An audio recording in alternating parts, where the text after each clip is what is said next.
Welcome back. Christian Ziegler is the chair of the Republican Party of Florida, and I always appreciate having him on to share his views. I started by asking him for his reaction to the governor's decision to remove the elected state attorney in Orlando, Monique Worrell.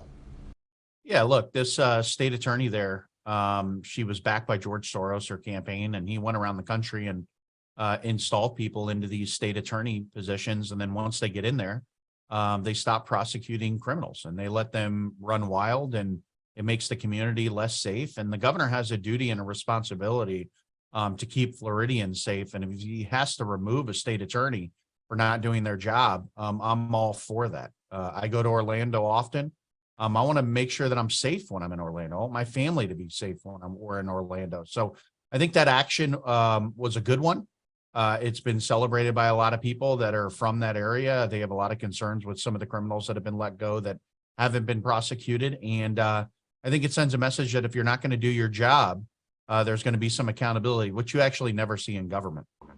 Well, you refer to her as a George Soros installed prosecutor. The fact of the matter is she was an elected prosecutor by the people of Orlando and the surrounding area. Why should the people's will in electing her be overridden by the governor?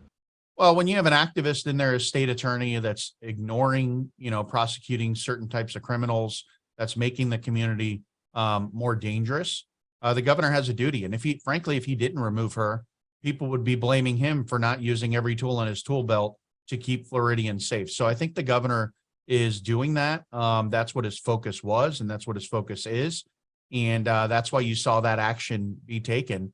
And he's clearly showed that, and we saw this during COVID. I mean, this is nothing really new, that if a community is going to take away the freedoms of Floridians or put Floridians in harm's way, the governor will step in and take action if he has those actions that are available to his disposal. Isn't that what elections are for? She's up for re-election next year. If she's doing a bad job, if she's endangering people in the Orlando area, shouldn't that be the province of the people in Orlando to then vote her out of office if she's not doing well? Well, look, you have elections, but you also have the executive authority. And this is something that's clearly within his authority. And we saw him do it in Hillsborough County. Now we're seeing it in Orange County. So yes, there's elections, but then when you also have additional authority where you can come in and impose that. I think that's all the governor's doing. And I think at the end of the day, the way that people look at this is not a process issue. It's more looking at it and saying, what's going to keep the community safe? We need to prosecute criminals and thugs that are out there breaking the law. And if someone's going to stand in the way and not do their job that they were elected to do, then I think at that point that there's cause for removal. Now, what's interesting is when you listen to the press conference with this failed Soros state attorney. I mean, her number one, the reason why she was upset she was removed is because she wasn't going to get a paycheck anymore. I mean, she said that from the podium. So really for her, it's more about personal benefit than serving the community. It's pretty clear. And I think that's why you saw the governor take that action. Critics say that he tends to only go after Democrats. As you pointed out, the Hillsborough County prosecutor was a Democrat, Andrew Warren. Now here's another Democrat. The vast majority of people who he removed, and I should point out, for previous governors, they only would remove an elected official if they had been charged with committing a crime. Now the governor is just sort of removing people, particularly Democrats, because he disagrees with them. Is that really the way you want to have a state? Because it could work the other way. When there's a Democrat in the governor's mansion, do you want a Democrat to just start removing Republicans? Well, look, I saw the list, and actually it's a spread of people that are Democrat, yes, but Republican, independent. So it's a spread of people that have had, accountability come from the governor's office. But I think Floridians are pretty clear with where the direction they want the state to go in. And again, when you have an elected official that is refusing to do their job, that is then putting Floridians at risk, I think the governor has a duty to take action. That's all we saw. The governor, obviously, as we all know, won a huge victory here in Florida in 2022, 19 points. But he seems to be having trouble communicating that nationwide. And some of his critics will argue that moves such as the one with the Orlando state attorney are designed to sort of help change the narrative from his problems on his campaign. I know that you've remained neutral. You as a head of the Republican Party, you don't have any dog in the hunt in terms of who is the Republican nominee, whether it's Trump, DeSantis, Tim Scott, or whoever else. But I'm wondering why you think DeSantis' campaign is struggling as much as it is.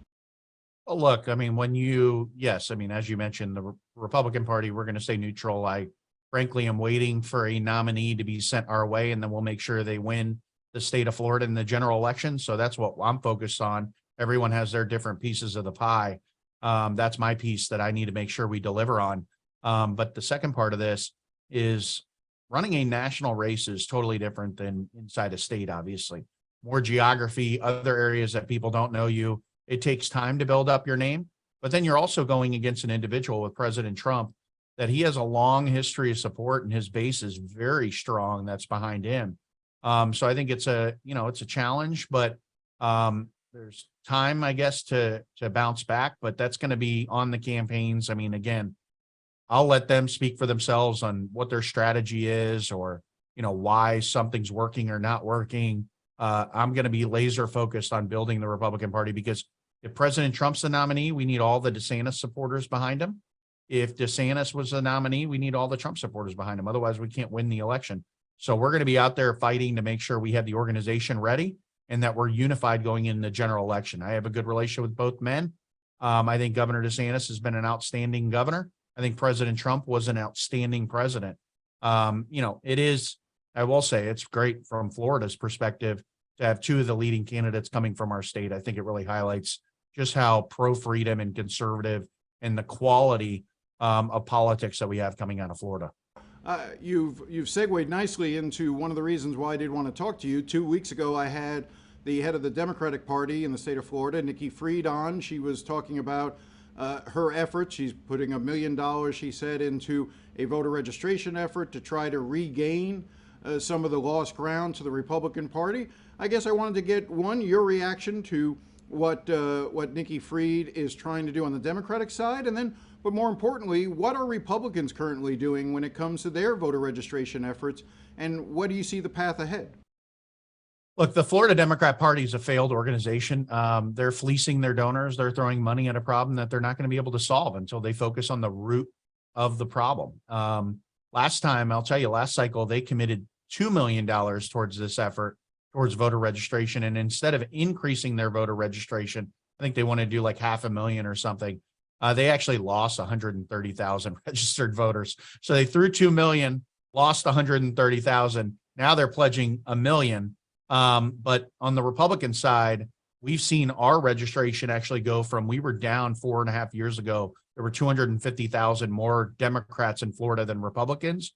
In November of 21, for the first time in our state's history, we had more Republicans than Democrats in our state. And today we're at 543,000 more Republicans than Democrats in Florida. That's been an almost 800,000 registration swing towards the Republicans. We're headed in the right direction. Now, the Democrats, $1 million is not going to solve their problem. Their problem is their radical agenda that they're trying to sell to Floridians, that Floridians aren't just rejecting, they are fleeing from. And you were seeing this mass exodus from the Democrat Party where people are registering sometimes as independents, and then eventually they become Republicans, or they're jumping right over to the Republican side, because this is not the Democrat Party of their grandparents, of JFK. They don't even recognize it. A lot of Democrats don't even recognize their party today with just how radical it has become. So until they address that, no money in the world is going to fix their registration problems. I'm curious as to your take on Manny Diaz deciding not to come to South Florida to address the African-American community. I can just go by what I saw in a couple tweets, and I think Senator Diaz, or Commissioner Diaz now, was pretty clear. We have the start of school today, so he's traveling around the state, trying to bounce into a couple of these districts and welcome kids back to school, which is an appropriate thing for the education commissioner to actually do. Can you understand why folks in the Black community, though, may feel disrespected, not just by what Commissioner Diaz did, but by other actions that they've seen, including what we talked about at the very beginning, the removal of the only African-American female state attorney in the state of Florida? Can you understand why they may feel as if this administration is against them? That's a narrative pushed by the media and by the left. she was removed, and yes, she was African-American female. She was replaced with an African-American male. I mean, no one's talking about the race on the back end of it because they're trying to generate a narrative that I don't think is an honest narrative. So I feel bad that he's not being recognized, but that's how the left works, is they want to generate a narrative. They're willing to selectively use race, mention it when it benefits them, they believe, in a political argument, and ignore it when it doesn't. We'll be right back.